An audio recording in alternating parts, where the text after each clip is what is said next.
내 영혼이 진토에 붙었사오니 주의 말씀대로 나를 살아나게 하소서. 내가 나의 행위를 아뢰매 주께서 내게 응답하셨사오니 주의 율례들을 내게 가르치소서. 나에게 주의 법도들의 길을 깨닫게 하여 주소서. 그리하시면 내가 주의 기이한 일들을 작은 소리로 읊조리리이다. 나의 영혼이 눌림으로 말미암아 녹사오니 주의 말씀대로 나를 세우소서. 거짓 행위를 내게서 떠나게 하시고 주의 법을 내게 은혜로이 베푸소서. 내가 성실한 길을 택하고 주의 규례들을 내 앞에 두었나이다. 내가 주의 증거들에 매달렸사오니 여호와여, 내가 수치를 당하지 말게 하소서. 주께서 내 마음을 넓히시면 내가 주의 계명들의 길로 달려가리이다. 안녕하세요. 오늘은 하나님의 말씀을 사모하는 까닭 생기라는 제목으로 함께 말씀을 나누고자 합니다.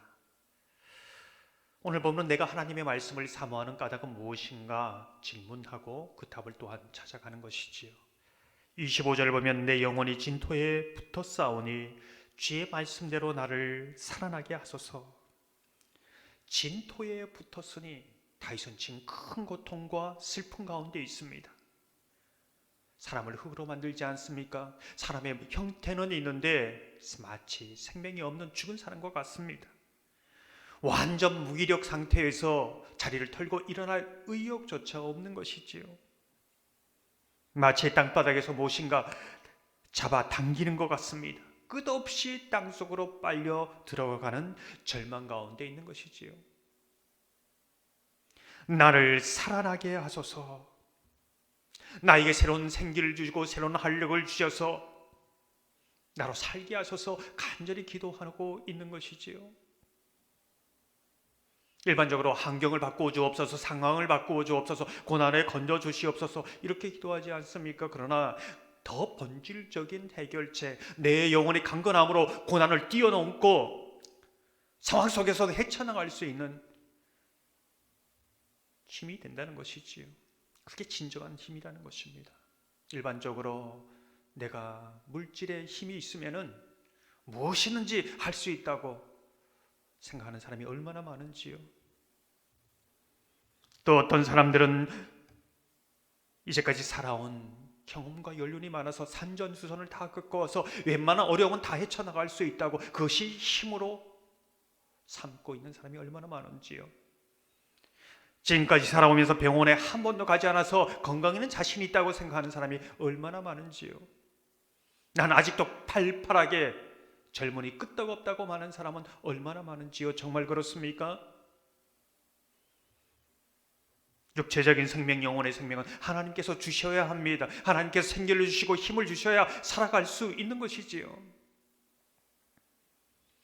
프랑스의 칼망이라는 90세 된 할머니 이야기가 있습니다. 할머니는 노년을 보면서 생활기가 부족해지자 집을 가지고 있으면 뭐하나. 그리고 옆집에 사는 40대 변호사와 계약을 맺습니다. 내가 죽을 때까지 매달 300만 원 생활비를 지원해달라. 내가 죽으면 이 집은 가져가라. 또 하나의 조건을 세웁니다. 혹시 변호사가 먼저 죽으면 그럴 일은 없겠지만은 남은 가족이 내가 죽을 때까지 생활비를 지원해달라. 젊은 변호사가 볼 때에는 얼마나 좋은 계약입니까? 계약을 했습니다. 그럼 그 이후에 어떻게 됐을까요? 할머니는 그 이후 30년을 이상을 더 삽니다.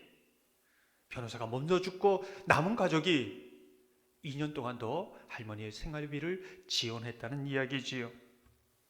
무슨 뜻입니까? 하나님께서 생명을 주셔야 삽니다. 살아도 하나님께서 살아가게 하는 힘을 주셔야 살 수 있는 것이지요. 그 생기가, 그 힘이 하나님으로부터 오는 것입니다.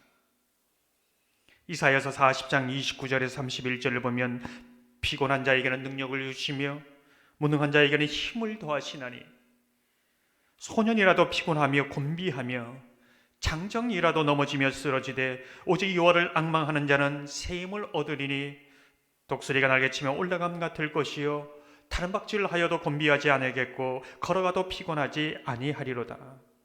사랑하는 성도 여러분, 생명과 육신적인 영혼의 생명의 근원이 되시는 하나님께서 우리에게 생기와 힘을 주셔서 오늘도 힘있게 살아가는 그러한 은혜가 있기를 소망합니다. 오늘 본문을 계속해서 보면은 하나님께서 힘을 주시고 생기를 주신 인생이 어떻게 살아가는가를 보여주고 있는 것이지요. 32절 말씀을 보면 주께서 내 마음을 넓히시면 내가 주의 계명들의 길로 달려가리이다.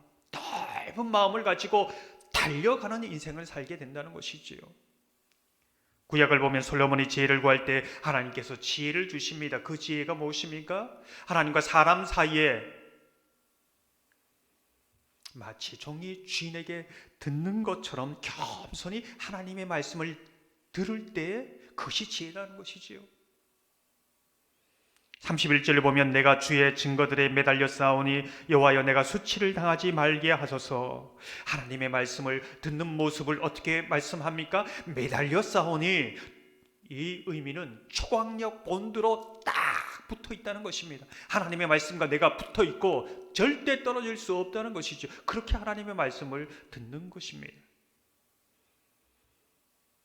그렇다면 사람과 사람의 관계는 살아가는 지혜는 무엇인가? 넓은 마음입니다. 관용하는 마음입니다. 긍휼의 마음이지요.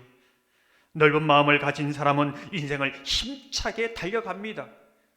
장애물이 있어도 달려가는 것이지요. 헤쳐나가는 것입니다. 거리낌이 없는 인생이요, 자유의 인생입니다. 이것이 인간관계에 주시는, 하나님께 주시는 지혜다.